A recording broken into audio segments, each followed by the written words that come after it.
2004 সালে বাজারে আসে দৈনিক আমার দেশ।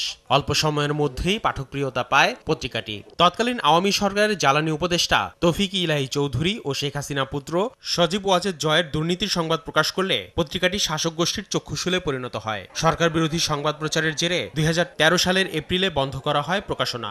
শতাধিক মামলা করা হয় সম্পাদক ও প্রকাশক মাহমুদুর রহমানের নামে।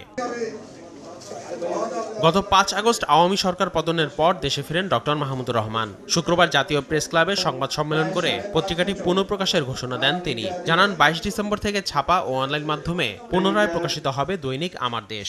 দুর্নীতির বিরুদ্ধে আমরা একেবারে সোচ্চার ছিলাম, এখনো সোচ্চার থাকবো ইনশাল্লাহ।